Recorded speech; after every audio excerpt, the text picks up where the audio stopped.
In November 1917, a single letter changed the course of history. British Foreign Secretary Arthur Balfour put pen to paper and wrote words that would echo for more than a century. His Majesty's government views with favor the establishment in Palestine of a national home for the Jewish people. This wasn't just diplomacy. This was the beginning of a nation that didn't yet exist. But what did that beginning actually look like? What did the land look like in 1917 when this promise was made? Today we're going back to that exact moment, using artificial intelligence to reconstruct a world that's been lost to time.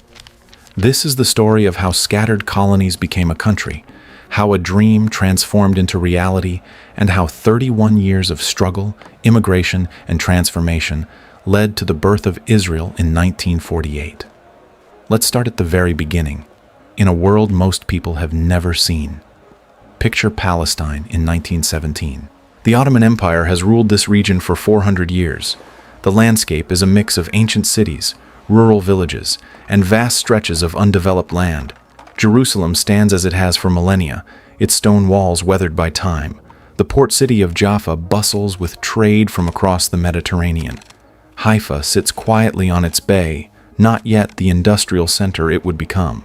90% of the people living here are Arabs. Muslims, Christians, and a small Jewish minority who have called this place home for generations. They speak Arabic. They farm the land. They live in close-knit communities that have existed for centuries. But something new is happening. Something small but growing. Scattered across the countryside, you would find them. Small settlements, unlike the traditional villages. These are the early Zionist colonies, established by European Jews who began arriving in the late 1800s. They're building something different. Agricultural communities with a vision of self-sufficiency. They plant orchards, they drain swamps. They construct modest buildings in a land that feels both ancient and new to them. In 1917, these Jewish settlers make up just 10% of the population, a fraction, a minority within a minority. But they're organized, they're determined, and they're about to receive the most powerful endorsement imaginable. To understand why Britain made this promise, we need to step back and see the bigger picture. World War I is raging. Empires are fighting for survival and for dominance. Britain is making deals, lots of deals, with different groups to secure victory. The Zionist movement, led by visionary figures like Theodor Herzl, has been advocating for a Jewish homeland for 2 decades.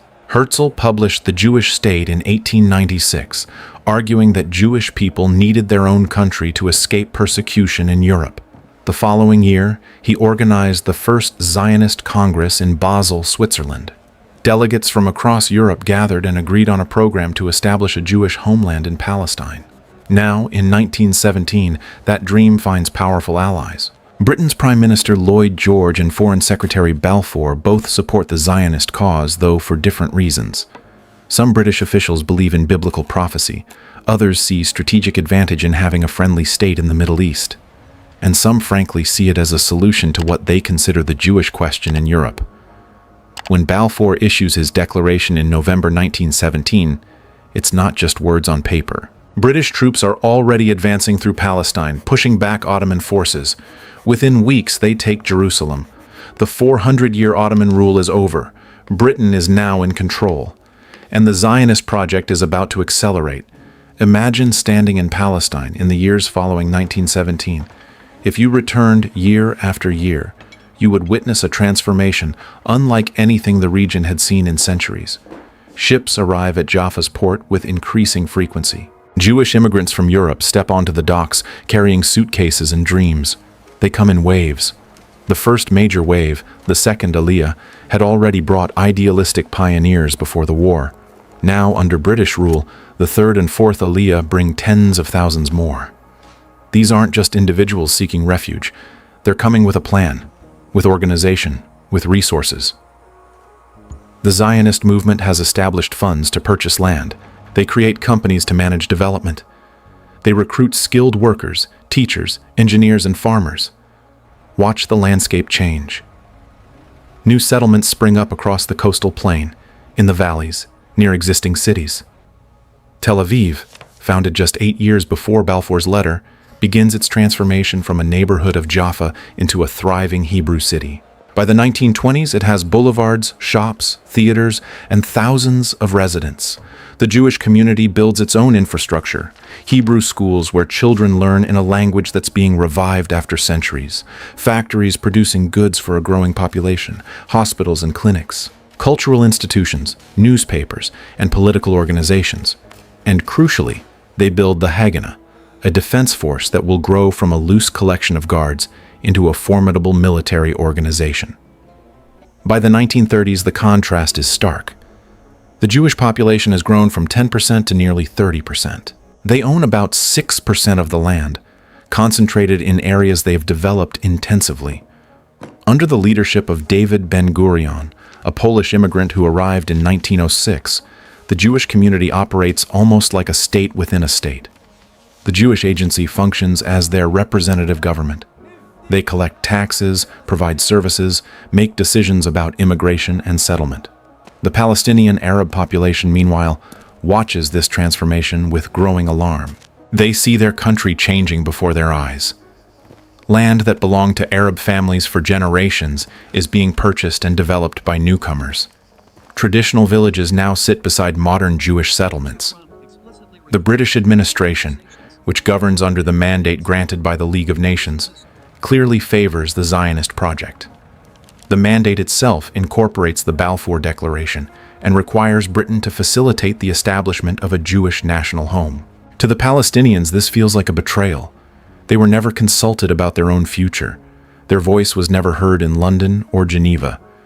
Tensions rise throughout the 1920s and explode in the 1930s. In 1936, Palestinians launch a general strike that turns into a widespread revolt. They demand independence and an end to Jewish immigration.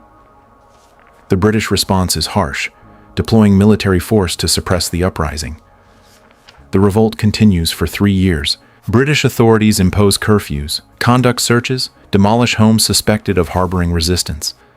The Haganah cooperates with British forces in joint operations. By 1939, roughly 10% of Palestine's adult male Arab population has been affected by the conflict. Britain tries to find a solution. The Peel Commission proposes partition, dividing the land between Jews and Arabs. But the proposal is impractical and would require forcibly relocating 250,000 Palestinians. Neither side accepts it. Then comes the 1939 White Paper, which for the first time contradicts Zionist goals. Britain proposes a unified Palestine gaining independence within 10 years, with strict limits on Jewish immigration and land purchases. The Zionist leadership sees this as a betrayal of the Balfour Promise. Then the world goes to war again. World War II consumes everything. More than 60 million people lose their lives, including 6 million Jewish people in the Holocaust. When the war ends, Jewish survivors flee a devastated Europe. Many try to reach Palestine despite British immigration quotas. The Zionist militias, now better armed and trained than ever, launch operations against British targets. They're making a calculation. Britain, exhausted by 6 years of war, won't have the will to maintain control in Palestine. They're right. In 1947, Britain announces it's giving up the mandate and asks the newly formed United Nations to solve the problem it created. Let's look at where things stand after 30 years of British rule. The Jewish population has grown to 30%, with communities across Palestine. They have modern cities, agricultural settlements, industrial capacity, and tens of thousands of trained soldiers with combat experience from World War II. They have a functioning government in the Jewish Agency and unified leadership under Ben-Gurion. The Palestinian Arabs remain the majority, but lack unified political or military organization. Britain never allowed them to develop these institutions. In November 1947, the United Nations votes to partition Palestine.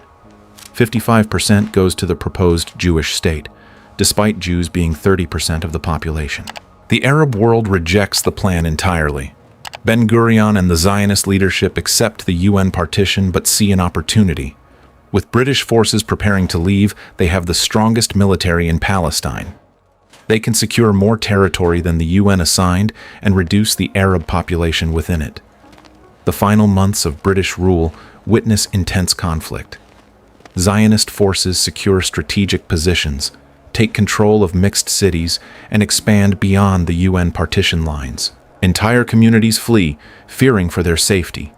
By May 1948, 250,000 Palestinians have left their homes. On May 14, 1948, the day before the British mandate officially ends, David Ben-Gurion stands in Tel Aviv beneath a giant portrait of Theodor Herzl. He declares the establishment of the State of Israel. Herzl had predicted this moment 51 years earlier, almost to the day. The Zionist militias merge into the Israel Defense Forces. The surrounding Arab states send troops into Palestine, but the Israeli army is better equipped, better organized, and has unified command. Over the following months, Israeli forces push beyond the UN partition lines, taking territory assigned to the proposed Palestinian state. By the time ceasefires are signed in 1949, Israel controls 78% of what had been Palestine. 3/4 of the Palestinian population have become refugees. The remaining Palestinian territories are annexed by Jordan and Egypt. The United Nations passes a resolution calling for Palestinian refugees to be allowed to return home. They never have been. So what did Israel look like in 1917?